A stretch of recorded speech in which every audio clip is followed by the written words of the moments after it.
The line stopped moving all at once. Not slowly, not with a warning. It froze, right there under the bright airport lights, as if the building itself had decided to hold its breath.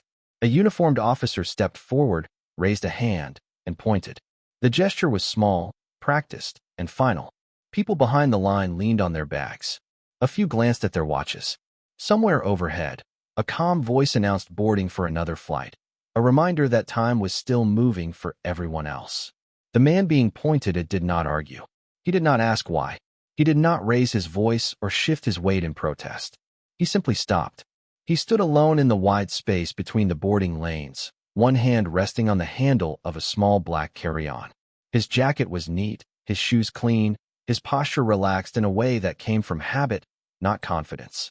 He looked like someone who had done this many times before and expected it to end the same way it always did. He waited. Around him, the airport kept going. Shoes squeaked on polished floors. A child laughed somewhere near a coffee stand. A man in a suit brushed past, already late. The officers did not rush. They never did. Procedure had its own pace, and it did not bend for a single traveler, no matter how calm he looked. The female officer spoke first, her voice low and even.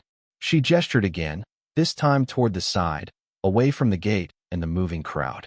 Her partner stood a step behind her, arms folded, eyes steady. They were not angry. They were not loud. They were simply doing what the system allowed them to do. The man nodded once and rolled his bag a few feet to the side. That was the moment frozen in the thumbnail people would later see. A black man standing still while authority closed in, not with force, but with certainty. A pause that asked a question without words. Why him? Why now? And what happens next?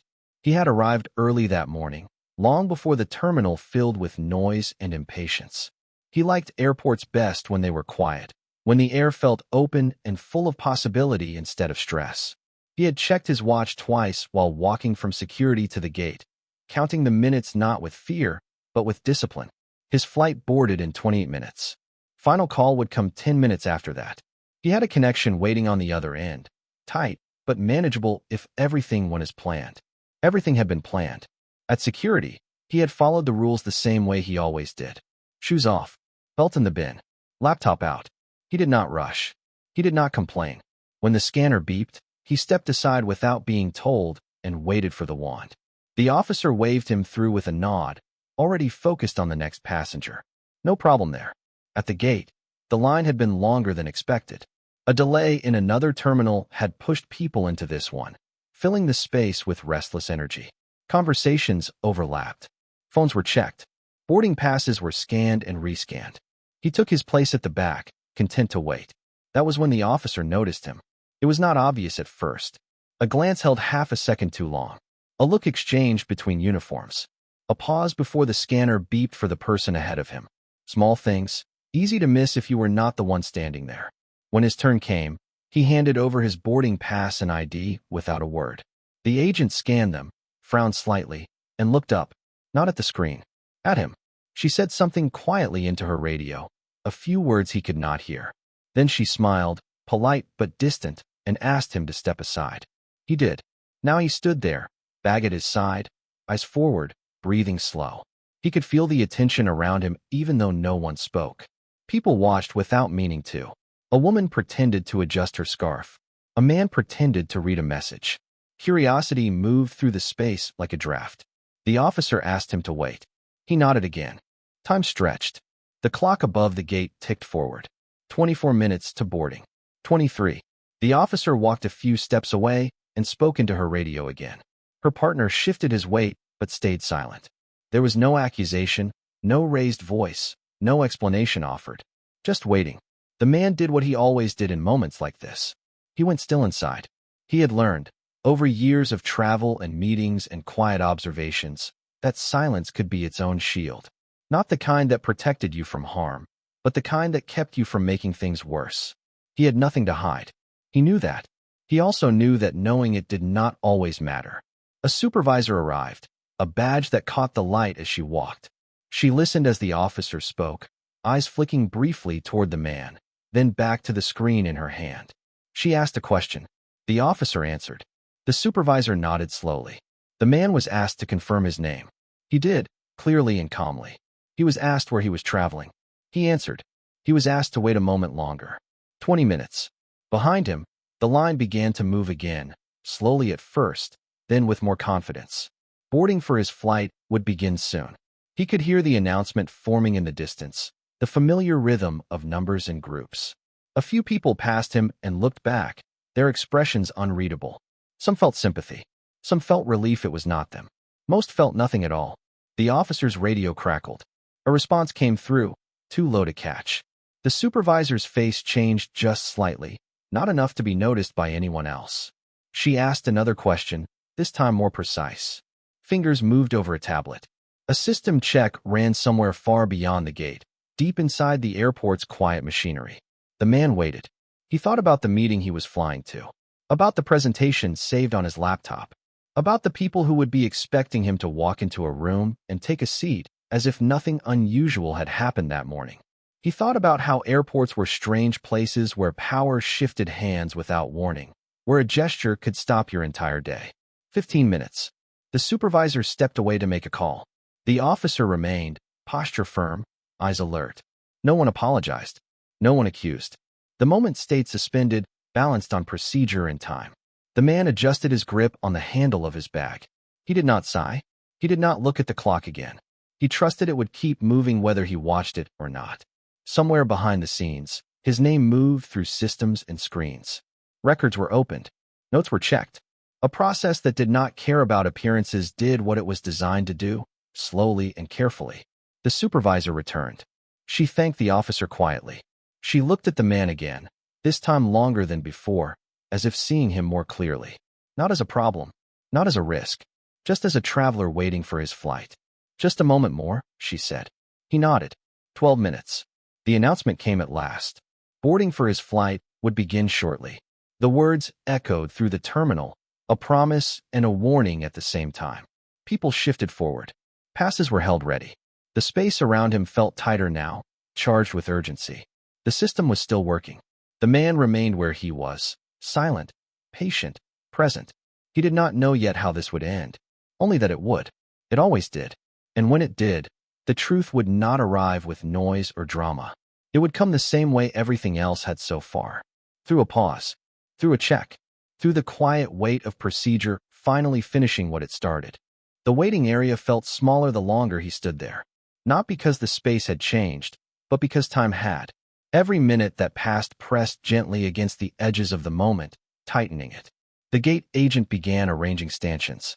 A line formed where there had been none. The system moved on, even as he remained still. The supervisor stepped a few feet away again, speaking quietly into her phone this time. Her voice stayed low, professional, careful. The officer beside him shifted her stance, resting her weight on one leg.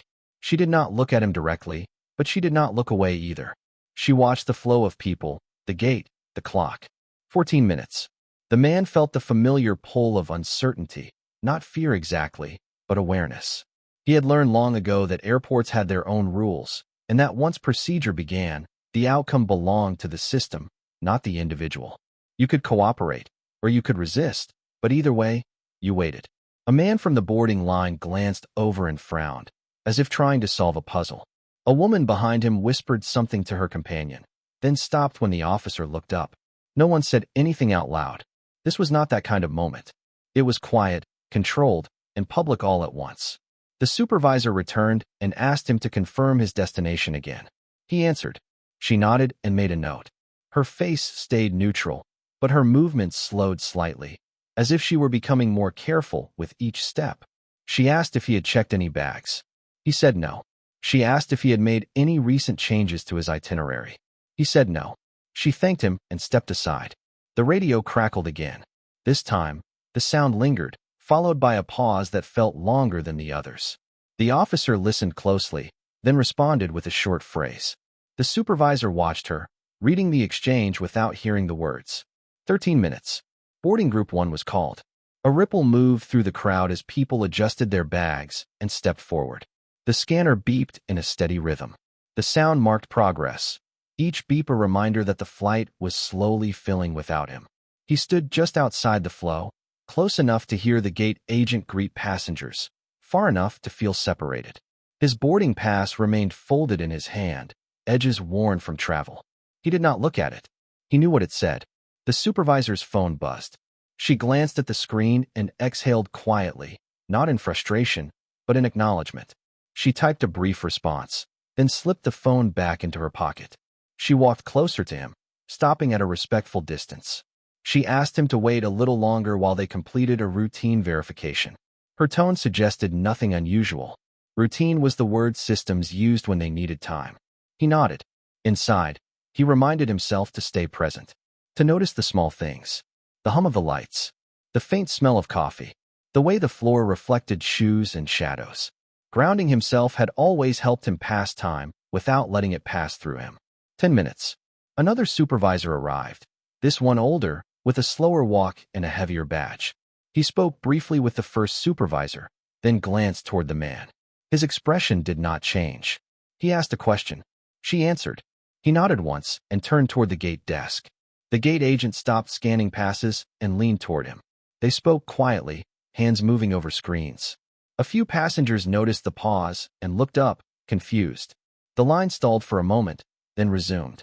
The man felt the weight of eyes again, not sharp, just present. Being seen without being addressed was its own kind of attention.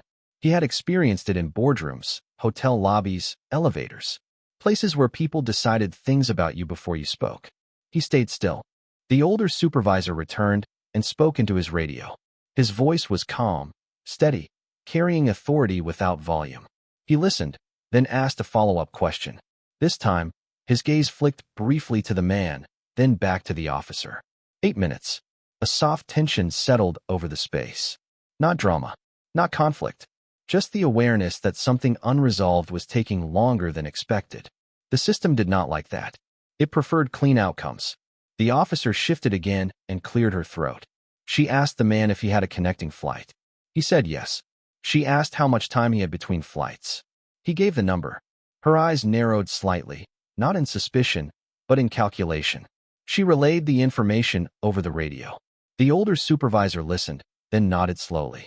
He looked toward the gate, where boarding had moved into the second group. Seats were filling. Overhead bins began to close. The clock ticked forward. 6 minutes. The man felt a familiar acceptance settle in. Not defeat, just readiness. He knew what it meant to miss a flight. He knew how quickly a day could unravel when one part slipped. He also knew that reacting would not change the outcome. Only the system could do that now. The first supervisor returned, holding a tablet. She scanned the screen, then looked up at him again. This time, her eyes lingered a fraction longer, thoughtful. She asked him to confirm one more detail. He did. She nodded, then stepped back. The tablet beeped softly. She looked at the older supervisor. He leaned in to see the screen. Something on it made him pause. Not stop. Pause. His brow tightened slightly as he read. 5 minutes. The gate agent announced that boarding would close soon. Her voice remained cheerful, practiced, unaware of the quiet tension a few feet away. Passengers hurried forward. A man jogged up, breathless, waving his phone. The system did not hurry. The older supervisor spoke quietly to the first one, then turned away to make another call. His voice stayed low, but his posture changed. Straighter, more alert. The officer beside the man relaxed her stance just a little. Not enough to signal anything, but enough to suggest a shift. For minutes, the man noticed it. He did not react. He simply stayed where he was, hands steady, breathing even. A message came through on the radio. This one was longer. The officer listened without interrupting. The supervisor stopped pacing and turned back toward them. He asked the officer to repeat something. She did. The supervisor looked at the tablet again. He scrolled. He stopped. For the first time since the stop began, his expression changed noticeably. Not to surprise, to recognition. 3 minutes. He looked at the man again, this time with a different focus, as if aligning what he saw with what the system now showed him. The gap between the two narrowed. The supervisor said something quietly to the first supervisor. She nodded once, quickly. They did not speak to the man yet. 2 minutes. The gate agent announced final boarding. The line thinned. The beeping slowed. The door stood open, waiting for the last passengers. The man stood on the edge of the moment, still silent, still composed. Whatever the system was resolving, it was nearly finished. The older supervisor stepped toward him, stopping just short. He glanced once more at the tablet, then at the clock. "Please hold," he said calmly. The man nodded. 1 minute. The system took its final breath. And then, quietly, without ceremony, something shifted. The shift did not announce itself. There was no apology, no explanation, no sudden rush of voices. It began the way all real changes in power do inside systems, with hesitation.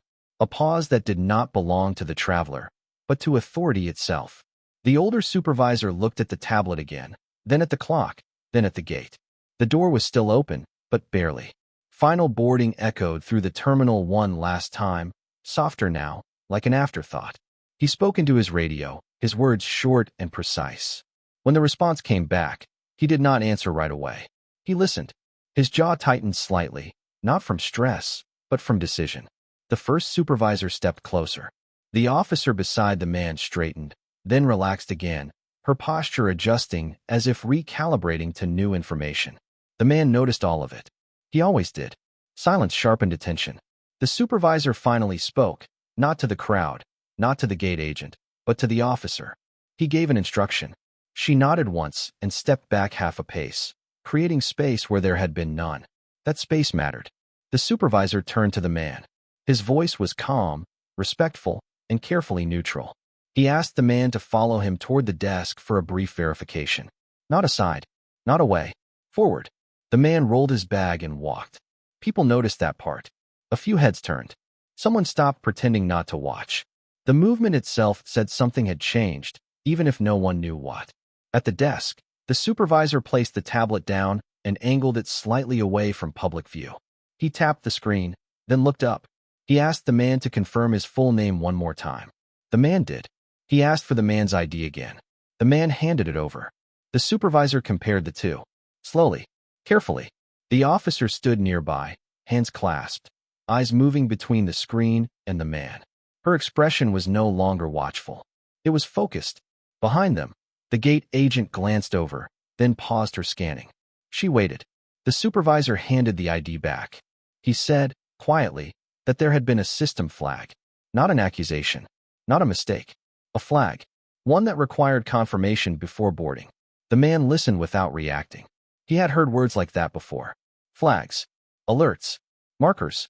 Language that sounded small, but carried weight. The supervisor explained that the flag had been resolved. Resolved meant something very specific in places like this. It meant the system had finished asking its questions. The supervisor nodded once, as if acknowledging the system's answer. He gestured toward the gate. "You may board," he said. No apology followed. None was expected. The system did not apologize when it corrected itself. It simply moved on. The man thanked him, softly, and turned toward the gate. As he walked, the space around him felt different. Not celebratory, not relieved, just reset. The invisible tension that had held the moment together loosened and disappeared. The officer stepped fully aside now, clearing the path without comment. The first supervisor returned to her position, already speaking quietly into her radio, closing loops, filing the moment away. The gate agent scanned the man's boarding pass. The familiar beep sounded, clean and final. "Have a good flight," she said. He nodded and stepped onto the jet bridge. Behind him, the door closed. Inside the narrow passage, the noise of the terminal faded. The hum of the aircraft replaced it, steady and contained. He walked forward, not quickly, not slowly, just as he always did. A flight attendant greeted him with a smile. He returned it politely and continued down the aisle. Passengers were settling in, stowing bags, adjusting seats. No one looked twice at him now. He was just another traveler finding his place. He slid his bag into the overhead bin and took his seat. Only then did he exhale fully. Not because he had been afraid, but because waiting had finally ended. As the plane pushed back from the gate, he looked out the window at the terminal. From this distance, it looked calm, orderly, almost peaceful. You would never know that time had tightened there just minutes earlier, that a single pause had held so much weight. Moments like that rarely leave marks you can see. They settle quietly instead, somewhere between memory and habit. As the safety demonstration began, the man thought about how easily things could have gone another way. Not through confrontation, not through anger, just through timing. A slower check, a longer call, a closed door. He thought about how often systems asked people to prove they belonged, even when they already did. And for a moment, the story widened beyond the airport. Because everyone listening to this has stood in a moment like that, in one form or another. A pause where your character mattered more than your voice. Where how you waited said more than what you said. Where the choice to stay calm did not mean you were weak, but that you trusted something deeper than impulse. If this moment feels familiar to you, if you've ever felt the weight of being watched, judged, or delayed without explanation, take a second and sit with that feeling. Stories like this survive because people recognize themselves inside them. If it resonates, a quiet show of support, a like, a subscription, even a comment about what you would have done in that moment, helps keep these stories alive. Not because they're dramatic, but because they're real. The plane began to taxi. The man fastened his seatbelt and faced forward. The ordeal was already fading into the background, not forgotten, but placed where it belonged. He had learned long ago not to carry moments like that any longer than necessary. Ahead of him waited a meeting room, a table, a screen, and people who would never know how close he had come to missing all of it. Behind him, the airport returned to its rhythm. Another line, another stop, another quiet test of patience playing out for someone else. The truth had come out, not with noise, but with process. And as the aircraft lifted off the runway, the moment became what it always was meant to be. A delay. Nothing more. Nothing less. The cabin lights dimmed as the aircraft leveled out. Most passengers settled into their routines. Headphones went on. Screens flickered to life. Trays folded down. The small rituals of flight returned a sense of normalcy, as if the delay at the gate had never happened. For the man in the window seat, the airport already felt far away. That was always how it worked. Moments that held so much weight in real time shrank quickly once the system released you from them.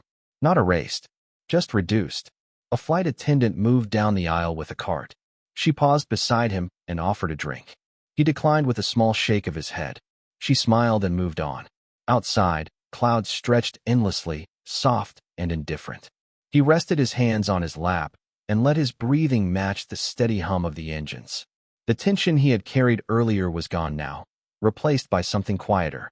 Reflection, maybe, or simply the habit of reviewing moments after they passed. He did not replay the stop in his mind with anger. He never did. He examined it the way you examine weather, noting patterns, shifts, pressure changes. Understanding without attachment. The stop had not been personal. That was the truth people often missed.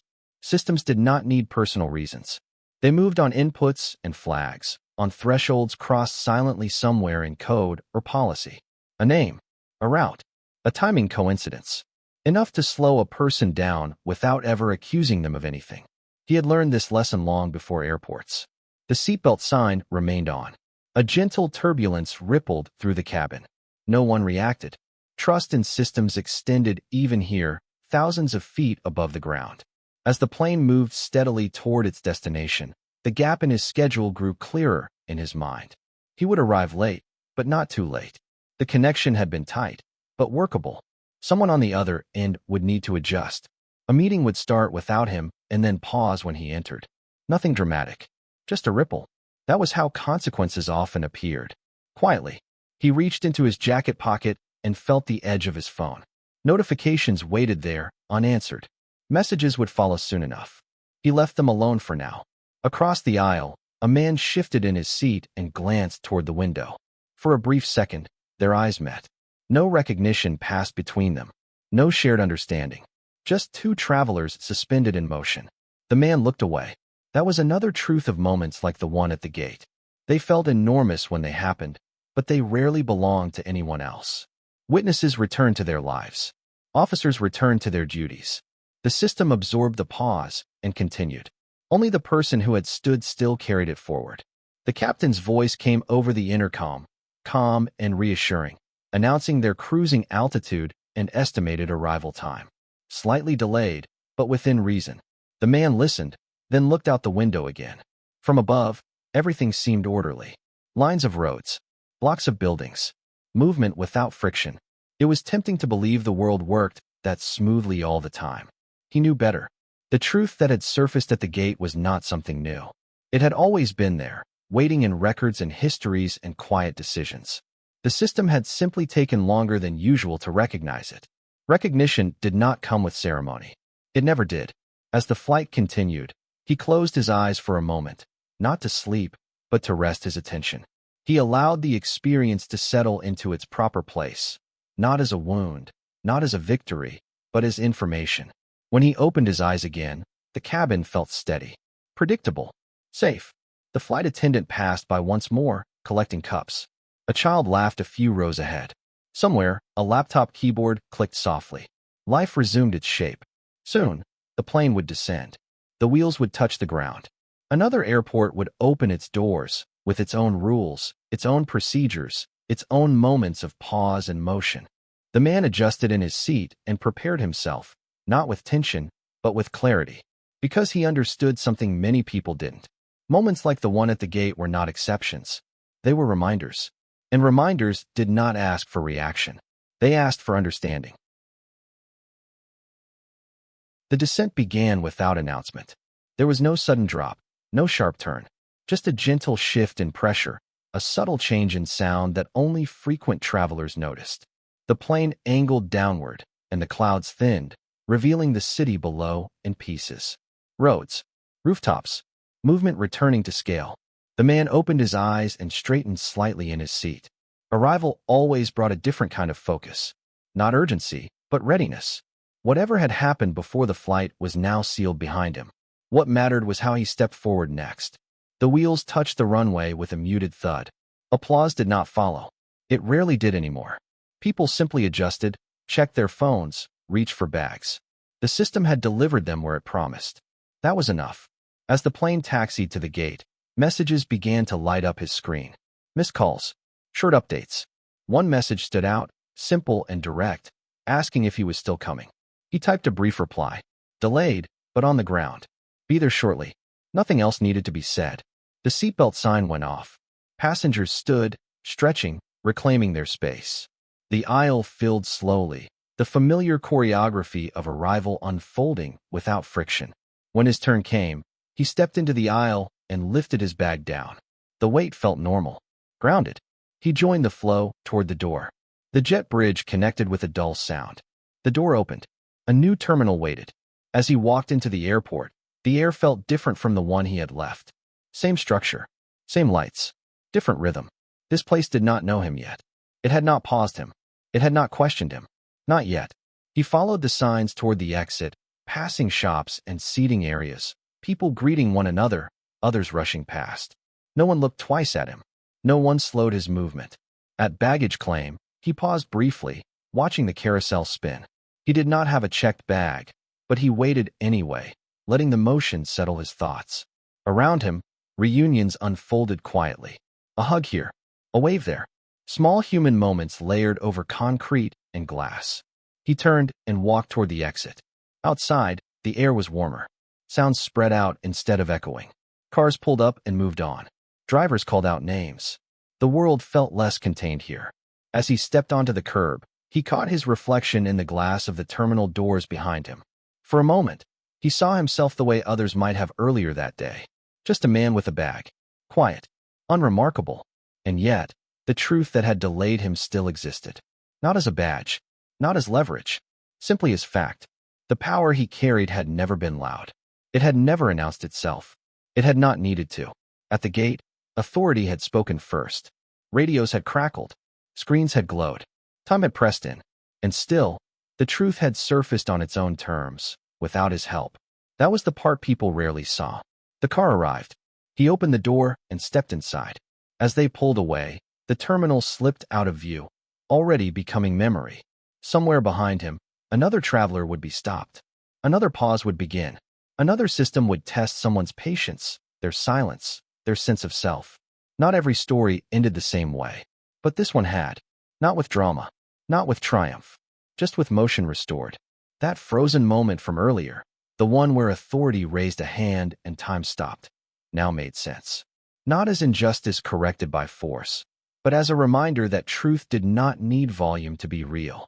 It only needed time. If this story stayed with you, if it made you think about how you move through moments when power pauses you, take a second to let that matter. Like the video if it resonated. Subscribe if you believe quiet stories like this deserve space. And share your thoughts in the comments. What would you have done in that moment? Because stories like this don't survive on noise. They survive when people recognize the silence and choose to listen.